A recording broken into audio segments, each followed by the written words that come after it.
Hey Nature Brains! So today we're heading to the races. Every day, on coastlines almost everywhere, coastal ecosystems are trying to outrun the sea. The only problem is, it's a hard race to see. Nature Conservancy scientist Laura Geselbracht studies the effects of sea level rise on coastal habitats. Basically, Laura wants to know which habitats are winning the race and which habitats are losing the race. That's why she's come here, to the west coast of Florida.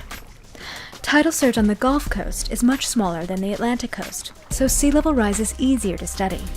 And Florida in particular is a good place to see its effects. It's so low-lying that just a little bit of sea level rise is going to go inland quite a long way. The only trouble is that most of Florida's population is concentrated along its coasts, so the race against the sea is still difficult to watch unless you try in areas with less development. Places like Wakasasa Bay State Park, 90 miles north of Tampa. Here, Laura is giving us a front row seat. Trees are dying on these islands, and some species are more sensitive to salt water than others.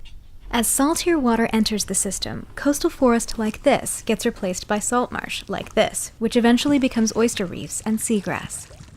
It's a persistent progression of death and rebirth, and it's giving Laura the data she needs to picture sea level rise. We can see what's happened in the past, and we can simulate what will happen in the future. We looked at the history of this area with models, with mathematical models.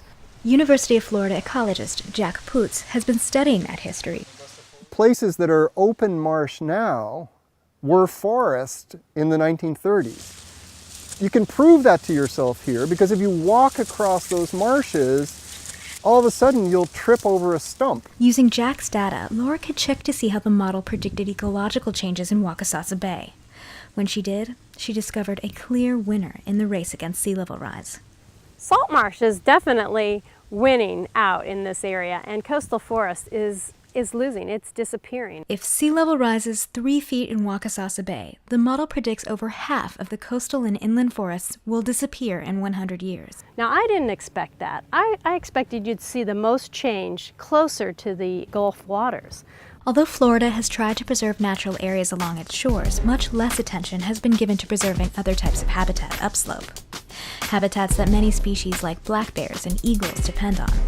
And as both forest and salt marsh get squeezed against development, they're not the only ones to lose out. We're the losers. We lose the coastal systems that provide all kinds of benefits to you and me. Protection from storms, protection from flooding.